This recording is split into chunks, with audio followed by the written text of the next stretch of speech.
Amigos, ¿cómo están ustedes? Muy buenas noches. Esto es Efecto Financiero y como siempre, un servidor Efraín Flores les saluda a nombre de todo el equipo que hace posible su programa aquí por Efecto TV.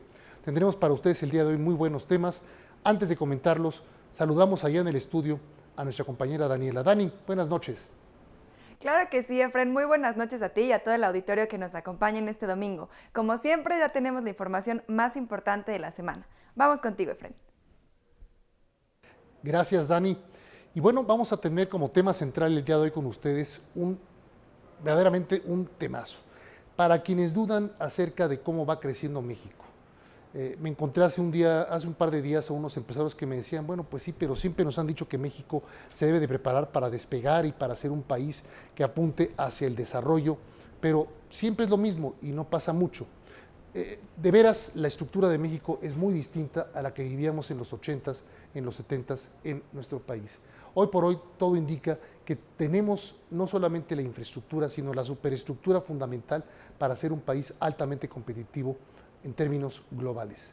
Un caso de esto es el comparativo que vamos a presentar el día de hoy para ustedes aquí en Efecto Financiero, sobre cómo, mientras que el BRIC, los países del BRIC, Brasil, India, Rusia y China, se constituyen en países de lo más volátiles en cuanto a sus estrategias de bancos centrales, el caso mexicano es de llamar la atención por lo similar que es en cuanto a disciplina y en cuanto a estrategias y logística altamente inteligentes comparado con el Banco Central Europeo y con los principales decisores del grupo de los 20. De ese tamaño está la calidad de nuestra operación financiera y económica mexicana. Ese va a ser nuestro tema central. Y tendremos, por supuesto, otros temas para ustedes. Dani, danos un adelanto de estos temas. Sí, Efraín. En temas nacionales vamos a hablar sobre el reembolso millonario de Infonavit y por otro lado vamos a hablar del aumento de tarjetas de crédito en México. En temas globales tenemos que G20 se está preparando para el alza de alimentos y por último Walmart está listo para incursionar en el comercio electrónico de China. Regresamos contigo, Efraín. Gracias, Dani. Y también tendremos aquí en Efecto Financiero a Patricia Berry, la directora de análisis de Intercam, con quien vamos a platicar también de un tema que espero les sea de utilidad y de interés a ustedes.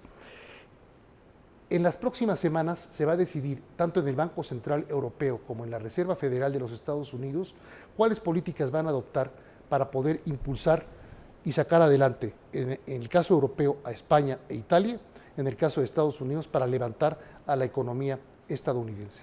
¿Cuál va a ser la política que adopte la Reserva Federal de los Estados Unidos? ¿Se irá por inyectar más liquidez a la economía estadounidense? ¿Se irá por una estrategia más de estimular a la economía bajando las tasas de interés?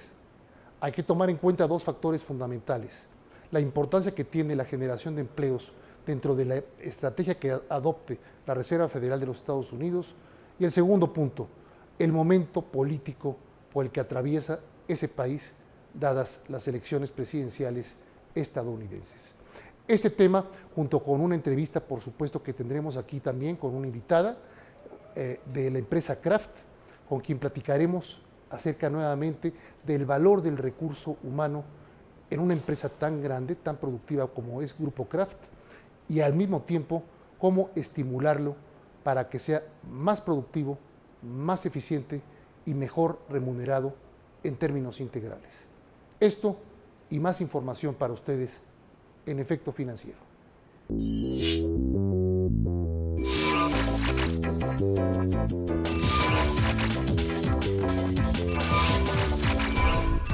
El llamado Grupo de Países BRIC, Brasil, Rusia, India y China, califican como los países dentro del G20 de naciones más desarrolladas del orbe, con los bancos centrales más activos. Cada una de las naciones BRIC ha efectuado más de 20 cambios en sus tasas de interés base o en sus requerimientos de reservas durante los últimos 4 años. Lo anterior es un signo claro de que varían, dudan y tienen que parchar sobre la marcha sus políticas monetaria y fiscal, lo que a su vez es un claro signo de que disponen de reducidos márgenes de maniobra, así como de que realizan cambios continuos en las decisiones de crecimiento. Por lo contrario, llama la atención la estabilidad de las decisiones de política del Banco Central de México, es decir, Banco de México, que junto con Corea del Sur encabezan los modelos de naciones más firmes en sus políticas financieras centrales, asemejándolas inclusive a las del Banco Central Europeo. Es claro que la disciplina fiscal y monetaria de México, visible sobre todo a partir del año 2002 y hasta la fecha, han permitido que nuestro país mantenga controlada la inflación, la baja en las tasas de referencia, con lo que comienza a abaratarse los créditos. Esto a su vez genera mayor dinámica económica, más movimiento en el mercado, tanto financiero como en el sector real. El tipo de cambio estable llama la atención en los mercados internacionales, lo que fomenta la inversión extranjera financiera y directa. Mientras tanto, las naciones BRICS se han enfrentado a escenarios altamente volátiles, con inflaciones altas, lo que les ha provocado cambios frecuentes en su tasa de interés y elevan las probabilidades de error en la adopción de políticas de estímulo al desarrollo. Lo anterior se desprende de un estudio dado a conocer por la empresa financiera RBC Capital Market de Toronto, Canadá. En la medida de que sean más volátiles las tasas de interés y los ciclos económicos, las naciones corren mayor riesgo de caer en graves errores de política monetaria y fiscal. Por el contrario, los ejemplos de México y Corea del Sur de manejo de ciclos estables adecuados muestran sus consecuencias, al posicionar a estos países en trayectorias de mayor crecimiento con inversiones sólidas que permitan adoptar nuevas políticas públicas de estímulo al desarrollo.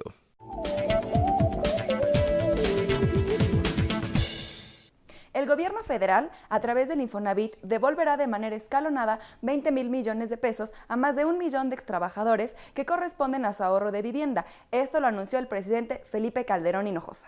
En la comida con motivo del 40 aniversario del Instituto del Fondo Nacional de la Vivienda para los Trabajadores, el mandatario puntualizó que este es un acto de justicia enorme que tiene todo el mérito de la seriedad del Infonavit y del gobierno mexicano. Puntualizó que en la actualidad se ha logrado que los trabajadores más pobres tengan acceso a la vivienda y, para decirlo con toda claridad, hoy 3 de cada 5 créditos son para trabajadoras y trabajadores que ganan menos de 4 salarios mínimos en México. Tarjetas de crédito aumentan en México. En el país tenemos más de 14 millones de tarjetas de crédito bancarias al corriente en sus pagos, lo que significa un incremento del 10.4% en abril respecto a los 13.4 millones registrados en el mismo mes de 2011, según Banjico. El número de tarjetas de crédito bancarias aumentó 1.7% cuando estos plásticos sumaron 14.6 millones, de acuerdo con el reporte Indicadores Básicos de Tarjetas de Crédito. La tasa de interés efectiva promedio ponderada se redujo 100 puntos base al pasar de 25.1% en 2011 a 24.1% en 2012, pero aumentó 10 puntos base respecto a febrero pasado, cuando fue de 24%. La tasa de interés efectiva promedio ponderada se redujo 100 puntos base al pasar de 25.1% en 2011 a 24.1% en 2012, pero aumentó 10 puntos base respecto a febrero pasado, cuando fue de 24%. El Banco Central indicó que la tasa de interés efectiva mediana pasó de 24.6% en abril de 2011 a 22.9% en el cuarto mes del 2012. Hasta acá la información, vamos rápidamente a un corte y antes les recuerdo nuestra red social de Twitter, @efectofinanzas, y nuestro correo electrónico efectofinanciero@efectotv.com. Regresamos.